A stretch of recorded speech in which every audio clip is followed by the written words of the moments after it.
பல்லாவரம் சட்டமன்ற தொகுதிக்குட்பட்ட குரோம்பேட்டை பகுதியில்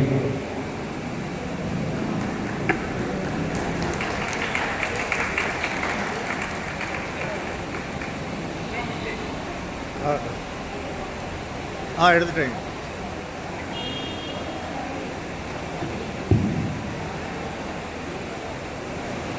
திருக்குறள் பேரவை 27வது ஆண்டு விழா நிகழ்ச்சியை வரவேற்று மகிழ்ந்திருக்கின்ற மரியாதைக்குரிய டாக்டர் புலவர் பாண்டியன் அவர்களே, தலைமையை ஆற்ற இருக்கின்ற நிறுவன தலைவர் தேப்போ இளங்கோவன் அவர்களே, நிகழ்ச்சியிலே கலந்து கொண்டு வருகை தர இருக்கின்ற விடுதலை சிறுத்தை கட்சியினுடைய எழுச்சி தமிழர் நாடாளுமன்ற உறுப்பினர் தொல் திருமாவளவன் அவர்கள், நிகழ்ச்சியிலே கலந்து கொண்டு சிறப்பித்துக் கொண்டிருக்க புலவர் தா வேல் அவர்களே, நன்றியுரை ஆற்ற இருக்கின்ற அரங்கசாமி அவர்களே, நம்முடைய அன்பு பெரியவர் ஆறுமுகம் அவர்களே, நிகழ்ச்சியிலே பெருந்தலாக இருக்கின்ற ஆசிரியர் பெருமக்களே, பள்ளி மாணவ மாணவிகளே, உங்கள் அனைவருக்கும் என்னுடைய மாலை வணக்கத்தை நான் தெரிவித்துக் கொள்ள விரும்புகிறேன்.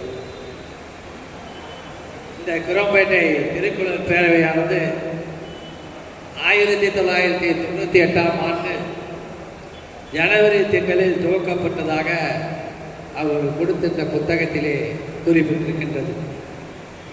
ஆக 20க்கும் மேற்பட்ட சான்றோர்களை வைத்து தொடங்கப்பட்ட இந்த திருக்குறள் பேரவை. ஆக அதிலே ஒரு காலத்தில் சக்தி திருமண மண்டபம் இது பக்கத்திலே இருக்கின்றது. அங்கே தான் முதல்ல இந்த திருக்குறள் பேரவையை அந்த 20 பேர்கள் தந்து தொடங்கினார். ஆக அதிலே தான் புலவர் பாண்டியன் அவர்கள், இளங்கோவன் அவர்கள் தலைவராகவும், பாண்டியன் அவர்கள் துணைத் தலைவராகவும், துரைசாமி அவர்கள் செயலாளராகவும் தேர்ந்தெடுக்கப்பட்டார். இந்த அமைப்பு ஒவ்வொரு மாதமும் 100க்கு மேற்பட்டவர்கள் கலந்து கொண்டு அந்த திருக்குறள் பேரவையிலே நடத்தப்படுகிறது. இப்படி ஒரு அமைப்பு இருக்கின்றது என்று ரொம்ப பேருக்கு மக்களுக்கு தெரியாது. ஆனால் பள்ளி இறுதி படிப்பை முடித்து பள்ளி ஆசிரியர் பெருமக்களும், நான் பெருமையை பார்க்கின்ற அரசியல்வாதிகள் அல்ல, ஆசிரியர் பெருமக்கள், தலைமை ஆசிரியர்கள், ஓய்வு பெற்றவர்கள், ஒரு நல்ல மனிதர்களை நான் பார்க்கின்ற வாய்ப்பு இந்த திருக்குறள் பேரவையிலே அமைக்கப்பட்டது என்று சொன்னால் அதை நான் உள்ளபார மனதார வாழ்த்துகிறேன். ஒரு மனிதன் காலத்தில் உருளாம் உழைத்து கொண்டிருந்து கடைசியாக தான் ஓய்வு பெற்ற பிறகு அவர் என்ன செய்வதென்று தெரியாமல் வீட்டிலே அமுக்கி இருப்பார். அதில் எந்த விதத்திலும் பயனில்லை. அதனால பல நோய்கள் தான் வருவார்.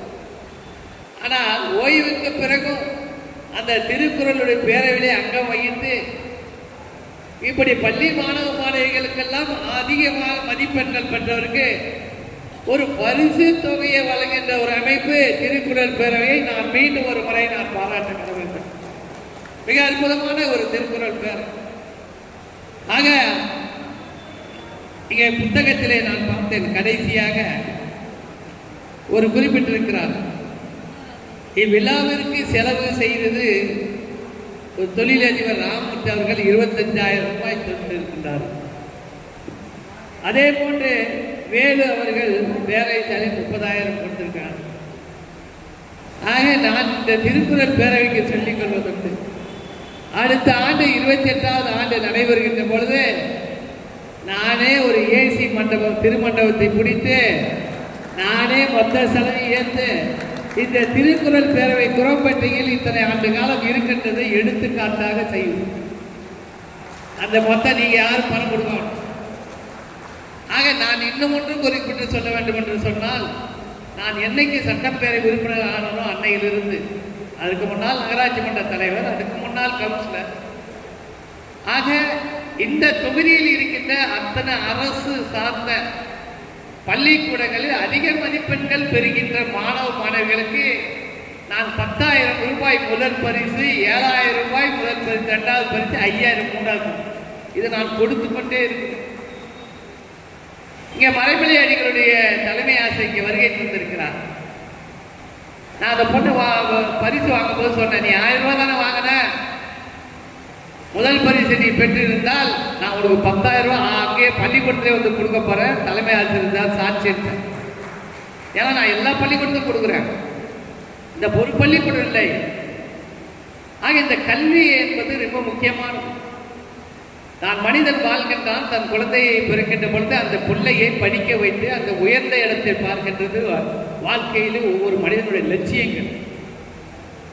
நான் இங்கே எல்லோருக்கும் சால்வை அணிந்து மெடல் கொடுக்கின்ற போது நான் சிறு வயதிலே என்னால் இப்படி படித்து நான் பரிசு பெற முடியவில்லையே என்ற ஏக்கம் எனக்கு பின்னோக்கி இருக்கின்றது என்பதை நான் வருத்தப்படுகிறேன்.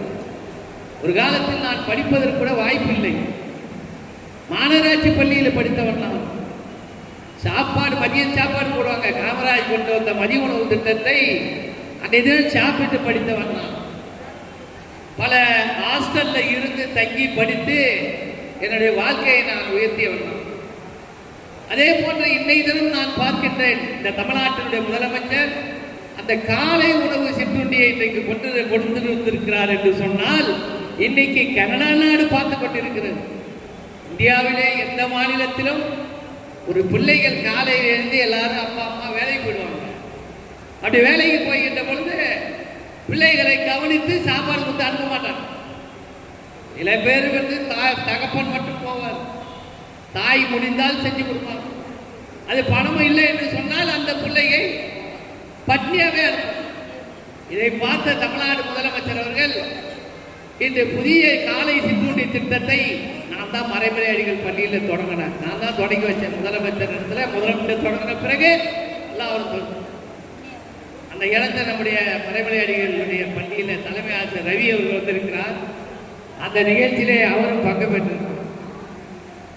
ஆக இந்த வரலாற்று புத்தகத்தை நான் பார்க்கின்ற போது இந்த மறைமலை அடிகள் மேல்நிலை பள்ளி ஒரு காலத்தில் ஓலை குடிசையில் இருந்ததாக நான் கூட பள்ளியில எவ்வளோ நிகழ்ச்சியில பங்கு பெறேன்.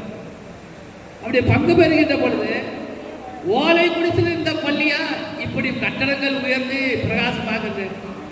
ஒரு காலத்தில் நம்முடைய முன்னாள் முதலமைச்சர் பக்தச்சலம் அவர்கள் இந்த பள்ளியை திறந்து வைத்ததாக வரலாறு கொடுத்தது. அதற்கு பிறகு நாவலர் நெடுஞ்செழியன் அவர்கள் கல்வி அமைச்சராக இருக்கின்ற பொழுது அப்பொழுதுதான் புலவர் பாண்டியன் அவர்கள் தலைமை ஆசிரியராக இருந்திருக்கின்றார். அந்த புத்தகத்தை நான் பார்த்தேன். ஆக மறைந்த என்டிஆர் அவர்கள் அன்றைய தினம் சட்டப்பேரவை இருக்கின்ற பொழுது அப்பொழுது ஆரம்பிக்கப்பட்ட மறைமலை அடிகள் பள்ளி இன்னைக்கு நான் சட்டப்பேரவை உறுப்பினர் வந்த பிறகு இன்னைக்கு கிட்டத்தட்ட நம்முடைய தலைமை ஆசிரியர் ரவி அவர்களுடைய முயற்சியோடு ஒரு ஸ்ரீராம் சிற்ப நிறுவனத்துடன் தொடர்பு கொண்டு 3.5 கோடி ரூபாய்க்கு ஸ்மார்ட் கிளாஸ் பள்ளிக்கூடங்களுக்கு அபிவிருத்தி செய்யப்பட்டிருந்தது. அரசு பள்ளியிலே என்னுடைய தொகுதியிலே தனியாருக்கு நிகராக ஒரு பள்ளிக்கூடம் இருக்கிறது என்று சொன்னால் அது மறைமலை அடிகளுடைய பள்ளிகள் தான் என்பதை நான் இந்த நேரத்தில் மறைமலை அடிகளுடைய அந்த சிலையை திறந்து வைக்கின்றதை நான் எண்ணி பார்க்கின்றேன்.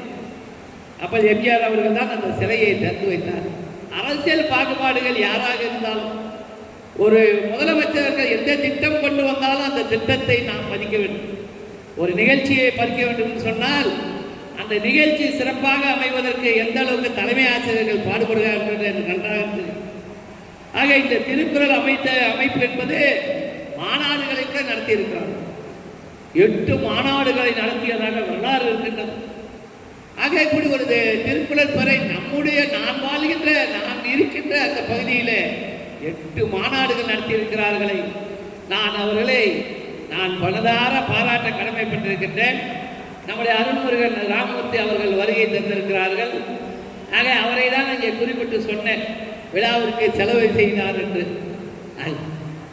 ஆக அடுத்த முறை அவருக்கு வழிவிட்டு அந்த பொறுப்பை நான் ஏற்றுக்கொள்ள இருக்கின்றேன். ஆக இந்த தொகுதியில் மட்டுமல்ல, இன்னைக்கு நம்முடைய மறைந்த அறிஞர் கலைஞர் அவர்கள் இந்த திருக்குறளுக்கு திருவள்ளுவருக்கு பெருமை சேர்த்தார்.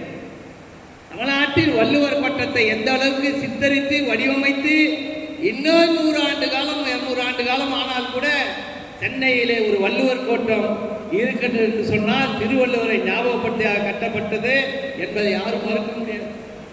அதே போன்று குமரி கன்னியாகுமரி 133 அடியிலே அந்த அந்த திருவள்ளுவருடைய சிலை.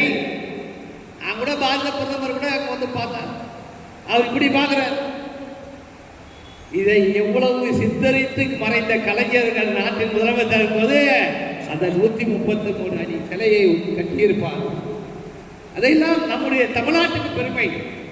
தமிழ் மொழி செம்மொழியாக்க வேண்டும் மாநாடு நடத்தியவர் கலைஞர் அவர்கள் கோயம்புத்தூரில். இன்னைக்கு நாட்டில் செம்மொழியாக இன்னைக்கு தமிழை உருவாக வேண்டும் என்று பாடுபட்டார் கலைஞர்.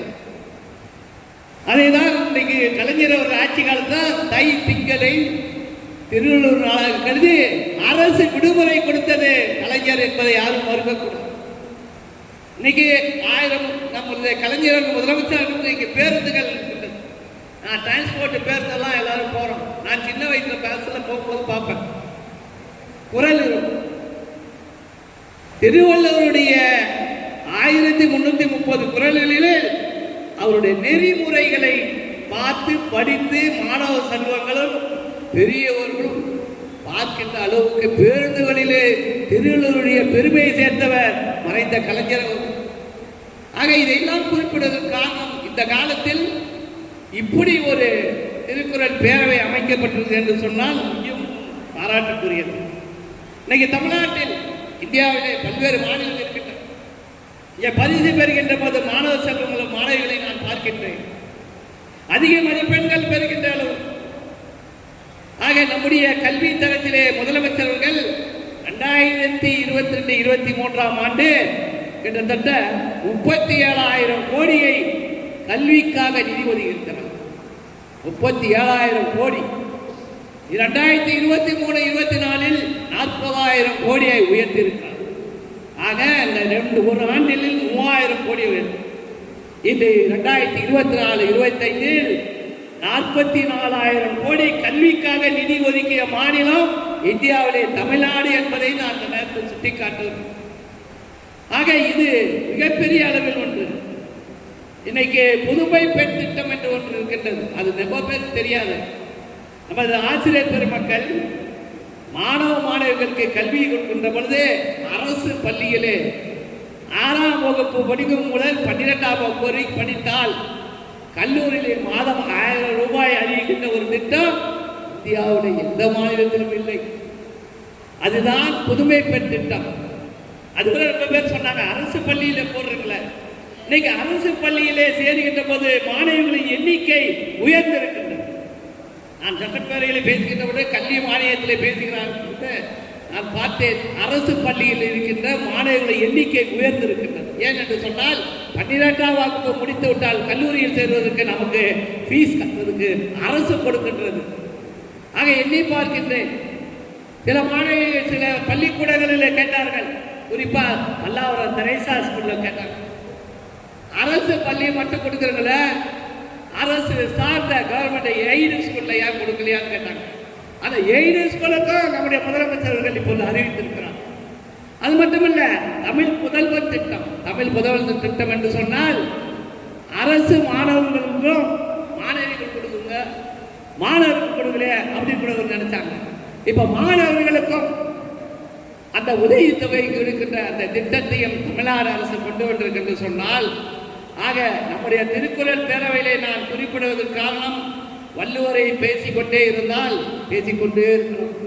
நான் கூட சொல் திருமாவளவன் அவர்கள் எழுச்சி தமிழர்கள் வருவார், அவருடைய தமிழ் சொற்களை பார்க்க வேண்டும் கேட்க வேண்டும் என்று தான் நான் நினைத்தேன். ஆக அவர் இன்னொரு வேலையை முடித்துக்கொண்டு கொஞ்சம் தாமதமாக வருகிறார்.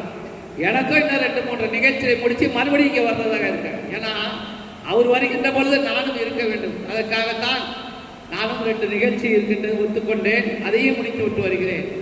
ஆக இந்த திருக்குறள் பேரவை என்பது பாராட்டத்தக்க பேரவை. அதுவும் நான் வாழ்கின்ற பல்லாவரம் சட்டமன்ற தொகுதியிலே குரோம்பேட்டையிலே அந்த அமைப்பு 27 ஆண்டு காலம் பணியாற்றிருக்கிறார் என்று சொன்னால் 28வது ஆண்டு காலம் அந்த முழு செலவையும் இந்த சட்டப்பேரவை உறுப்பினர் எடுத்துக்கொண்டு நான் நிறைவேற்ற தயாராக இருக்கின்றேன். இன்னும் மட்டுமல்ல, என் தொகுதியில் இருக்க அத்தனை மாணவ மாணவிகளையும் அந்த விழாவிலே வரவழைத்து அவர்களை கௌரவப்படுத்தி திருக்குறள் பேரவைக்கு பெரிய ஒரு மரியாதை நிமித்தத்தை உருவாக்க வேண்டும் என்று நான் நினைக்கின்றேன். அதற்கு நீங்கள் ஒப்புதல் அளிக்க வேண்டும். ஆக இந்த பேரவை மேலும் மேலும் உயர வேண்டும். ஒரு மாநாடு நடத்த வேண்டும். பார்த்துட்டார் பாண்டியன் அவர்கள் மாநாடு நடத்த வேண்டும் நான் ஆசைப்படுகிறேன். அது எப்படி மாநாடு என்று சொன்னால், இந்த தொகுதியில் இருக்கின்ற ஆசிரியர் பெருமக்கள் அனைவரையும் அழைத்து, மிகப்பெரிய அளவிலே ஓய்வு பெற்ற ஆசிரியர் தலைமை ஆசிரியர்களை அழைத்து ஒரு பெரிய மாநாடு நடத்தி அவர்களுக்கு நல்ல விருந்து கொடுத்தால்தான் இந்த திருக்குறள் பேரவை மிக சிறப்பாக அமையும். அதுக்கு நானும் தயாராக இருக்கிறேன், நீங்களும் தயாராக என்று கூறி என்னையும் அழைத்ததுக்கு நன்றி தெரிவித்து நிறைவு செய்கிறேன். நன்றி, வணக்கம்.